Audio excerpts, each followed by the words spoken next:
So our action now is that we are demanding that the Chinese return our rifles and our equipment. No?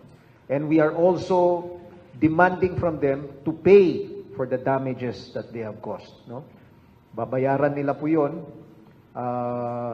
Dahil hindi po tayo papayag na ganun lang na sisirain nila yung ating mga kagamitan at kunin lang nila. No?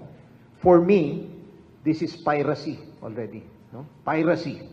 Because they boarded our boats illegally. They got our equipment. No?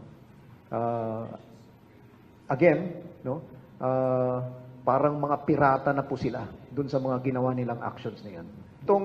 This is the first time na nakitahan po natin yung Chinese Coast Guard na nagdala ng mga bolo, ng mga sibat, ng mga kutsilyo.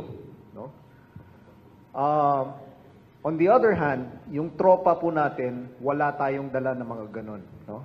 And we mentioned that yung mga baril na dala natin were disassembled and naka-gun case siya. Naka-gun case. Because we were transporting this to LS-57. So wala tayong armas na dala. No? Na bladed weapons or whatever. Pero yung Chinese, yun po yung ginamit nila na pangsira, pangbutas dun sa mga rig natin, sa mga rubber boats natin, no? Kitang-kita po, meron po kaming mga videos na hawak. And we saw in the video how the Chinese even, no, threatened our personnel by pointing their knives at our personnel. Despite this, lumaban po yung ating mga sundalo, no? Lumaban po with their bare hands, no? With their bare hands. Makikita nyo po, tinutulak nila yung rib ng kalaban ng Chinese Coast Guard palabas, no? Palayo. They were preventing the Chinese Coast Guard from hitting them with their bolos, their machete, and other bladed weapons, no? Kaya ako po ay hangang-hanga sa ating mga sundalo. Despite the absence of weapons or certain items to defend themselves, ay lumaban pa rin po sila. No, gusto ko pong tanggalin yung impression na yung mga sundalo po natin ay hinayaan nila yung mga Chinese Coast Guard na kunin lamang yung ating mga kagamitan, sirain yung ating mga boats. No? Hindi po natin hinayaan sila.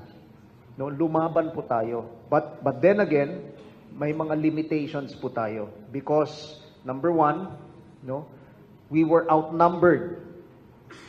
Yung dalawang rib natin, ang katapat niya, 8 na ribs ng Chinese Coast Guard. No? Hindi lang po ribs, may mga steel hull na mga boats pa rin sila na binabangga doon sa ating mga ribs. No? So, talaga pong hangang-hanga ako sa sundalong Pilipino, sa ating mandirigma, mandaragat, pati na rin po yung ating mga Coast Guard because of the restraint that they practice. No?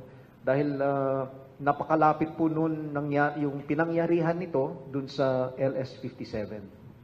And as you all know, LS-57 is also armed. No? May mga armas po tayo, but we did not use those. No? We did not use those because our objective is that while we want to bring supplies to our troops following international laws, no, our objective is also to prevent war. Ayaw po natin na magkaroon ng gera. Okay? Thank you. Thank you very much, sir, for the answers. Next question. Baril po ito at ilang piraso at saka totoo po bang nagkaroon ng na-hostage sila and then ang Coast Guard ang nag-negotiate? Thank you po. Hindi po natin tinatawag na hostage yun, ano? Hindi tayo hinostage. But the Chinese were able to board our ribs, no? Yung rigid hull inflatable boats, no? Yung isang rib natin ay inipit nila, no? marami po kasi silang mga dineploy na mga ribs nila. So, yung isang rib natin, inipit nila, no? And then sa kanila binoard, no? But of course, yung tropa natin tried to prevent them. So may mga nakuhang mga barel, no? May mga nakuhang mga iba pang equipment, sinira yung ating mga equipment on board, pati yung motor natin, no? At tinusok rin binutas yung ating rigid hull inflatable boats. So our action now is that we are demanding that the Chinese return our rifles and our equipment, no? And we are also demanding from them to pay for the damages that they have caused, no? Babayaran nila po 'yon. Dahil hindi po tayo papayag na ganun lang na sisirain nila yung ating mga kagamitan at kunin lang nila, no? For me, this is piracy already, no? Piracy. Because they boarded our boats illegally, they got our equipment, no? Again, no? Parang mga pirata na po sila dun sa mga ginawa nilang actions na yan.